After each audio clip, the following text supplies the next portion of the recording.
అండి ఈరోజు మనం చేసుకునేది మసాలా దోశకు కావాల్సినది ఇగోండి. ఆలుగడ్డలు తొరుక్కునేటప్పుడే నీళ్ళల్లో పసుపు వేసుకొని తొరుక్కొని పెట్టుకోవాలి, అప్పుడు ఈజీగా తొందరగా ఉడుకుతాయి. మిగతా ఐటమ్స్ నేను చేస్తూ చూపిస్తానండి.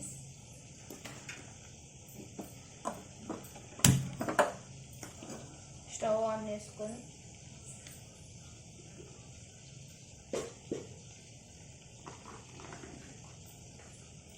ఒక 2 స్పూన్స్ ఆయిల్ వేసుకోవాలి.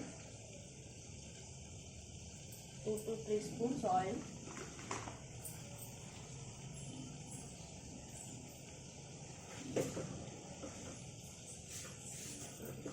నూనె వేడెక్కింది, కొంచెం ఆవాలు,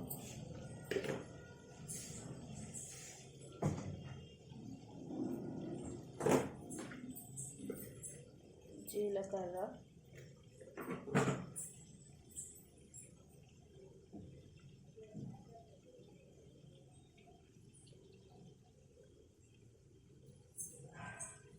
ఇది కొంచెం వేగాలి.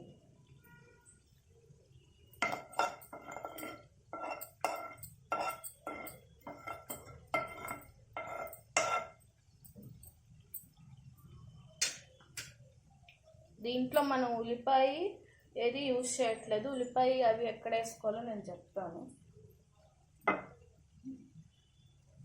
మీరు ఒకవేళ ఉల్లిపాయ వేసుకున్నట్టయితే దాంట్లో జీలకర్ర వేసుకోకండి.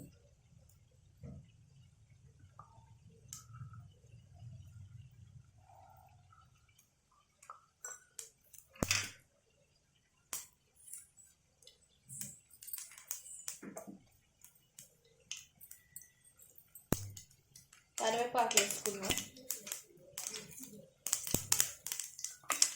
ఇప్పుడు సన్నగా తరిగి పెట్టుకున్న అల్లం, పచ్చిమిరపకాయలు,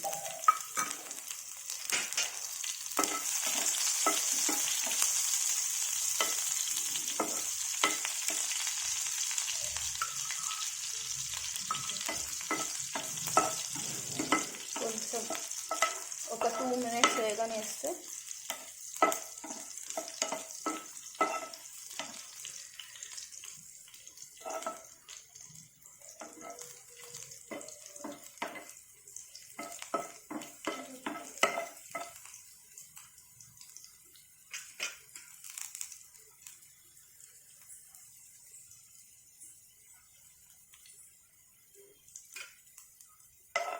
కొంచెం పోపు వేగిన తర్వాత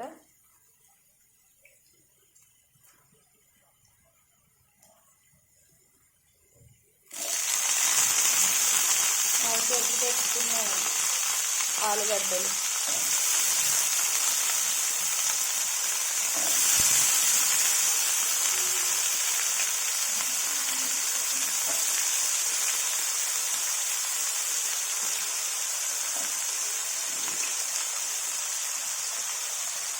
మనం నీళ్ళల్లో తొలి వేసుకుంటే మనకి ఈజీ ఏంటంటే కలర్ మారదు. ఇంకోటి ఏంటంటే తొందరగా ఉడుకుతుంది, తొందరగా ఉడుకు పడుతుంది బేసిక్గా.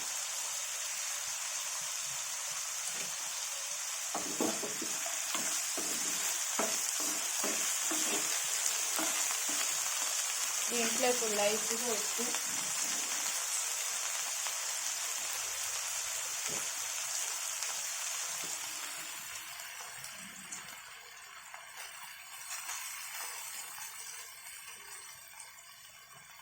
నేను ఒక ఆలుగడ్డ తీసుకున్నాను.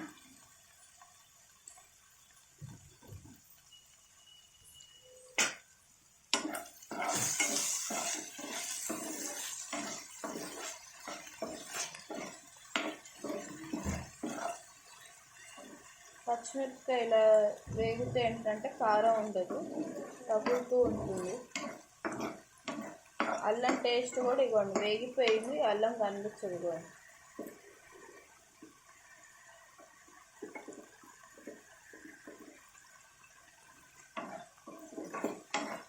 ఒకసారి వేసి ఇలా కలుపుతుంది.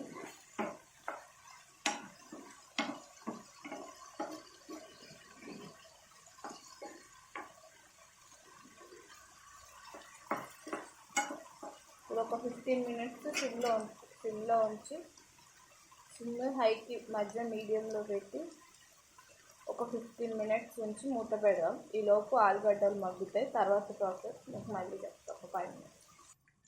ఇగోండి ఒక 15 మినిట్స్ తర్వాత, అంటే మధ్యలో తీసి కలిపేటప్పుడు స్మాష్ అయిపోయింది. ఇదిగోండి ఆల్మోస్ట్ 80% బాయిల్ అయిపోయింది. ఇప్పుడు దీంట్లో మనం పసుపు వేసుకున్నాం.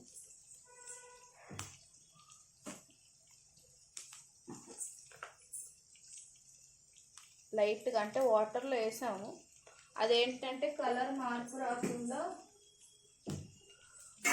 ఇంకా కలర్ మార్పు రాకుండా ఇలా. ఇప్పుడు ఏంటంటే ఆలు పట్టడానికి పసుపు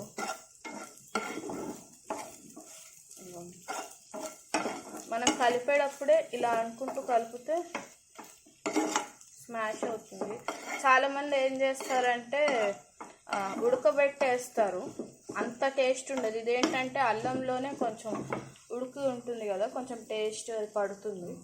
ఇవన్నీ పసుపు వేసి ఇట్లా వేసాను ఒక 2 మినిట్స్. ఇప్పుడు మనం దీంట్లో కారం వేస్తున్నాం. కొంచెం కారం వేసుకున్నాం. అవసరం లేదనుకున్న వాళ్ళు స్కిప్ చేయొచ్చు.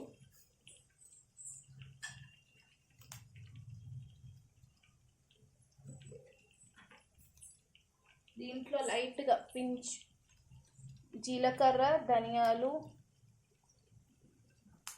ఎండుమిరపకాయలు, బ్లాక్ పెప్పర్ మిక్స్ చేసి కొట్టిన పౌడరు కొంచెం వేయాలి టేస్ట్ రావడానికి.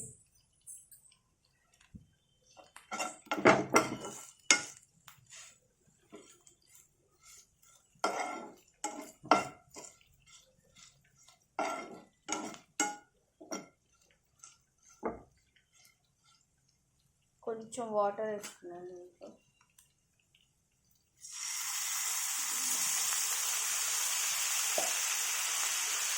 వాటర్ ఎందుకు వేసారు అనొచ్చు, క్రీమీ టెక్స్చర్ రావడానికి. మసాలా అంటే ఇలా కూడా బాగుంటుంది, అంటే క్రీమీగా వస్తుందని చెప్పి ఇవ్వండి, ఇలా ముద్దగా వస్తుందని. అదేంటంటే కొంచెం ముక్కగా ఉంది. ఇప్పుడు ఏంటంటే కొంచెం వాటర్ పోస్తే ముద్దగా వస్తుంది. ఇవ్వండి ఇంకొంచెం, మనం ఎంత వాటర్ పోసినా లాగేసుకుంటుంది. మనకి మసాలా ఎంత సాఫ్ట్గా కావాలనుకుంటే వాటర్ పోయొచ్చు. కొందరైతే కొంచెం లిక్విడ్గా చేస్తారు మసాలా, ఎవరిష్టం వాళ్ళది. ఇంతకీ ఉల్లిపాయ ఇది ఎప్పుడు వేయాలంటే, మనం అల్లము పచ్చిమిరపకాయలు వేసిన తర్వాత అవి కొంచెం వేగిన తర్వాత చాలా సన్నగా కట్ చేసుకొని క్యూబ్స్ లాగా ఉల్లిపాయ వేసుకోవాలి. అల్లము పచ్చిమిరపకాయలు వేసిన చోట వెల్లుల్లిపాయ కూడా వేసుకోవచ్చండి. నేను అది యూజ్ చేయట్లేదు, రెండు యూజ్ చేయకుండా చేస్తున్నాను. మీరు అనొచ్చు ఇది మామూలుగా ఫ్రై లాగా కూరలాగా కాదు. మనం అల్లము పచ్చిమిరపకాయలు పోపు లేకుండా జీలకర్ర, ఆవాలు. మీరు ఉల్లిపాయ వేసేటైతే జీలకర్ర వేయకండి, టేస్ట్ బాగుండదు. ఫ్రై లాగా లేదు, అలా కూరలాగా కూడా లేదు. ఇప్పుడు దీంట్లో అయిపోయింది మసాలా స్టఫ్ రెడీ అయిపోయింది మనకి మసాలా దోశకి. ఇప్పుడు దీంట్లో మనం కసూరి మేతి వేసుకుందాం. కొంచెం నలిపేసేసి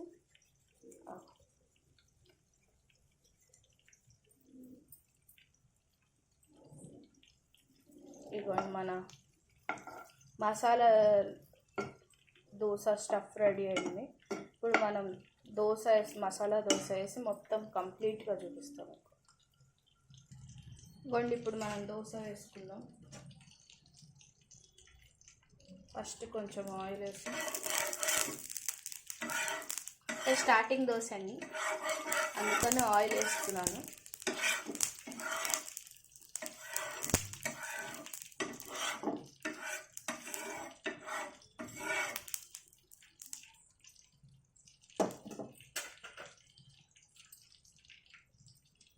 ఆయిల్ వేడెక్కింది. దోశ బ్యాటర్ వేద్దాం.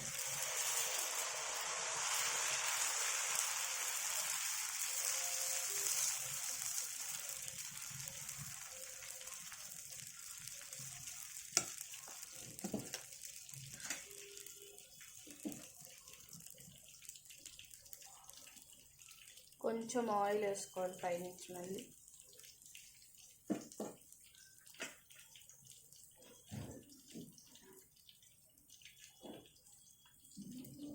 దోశ ఉల్టా తిప్పాను క్రిస్పీనెస్ రావడం కోసం.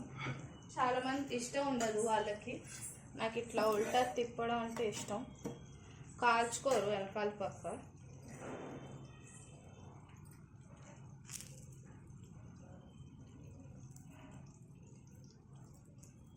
ఇదిగోండి మన masala dosa ready.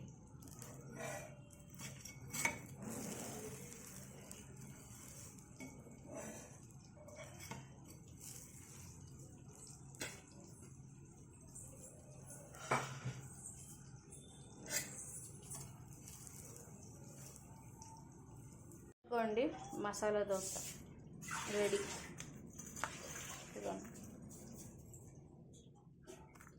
So please like, share, comment and don't forget to subscribe to Bhargav Sharma Brahmana Vantalu. Namaste.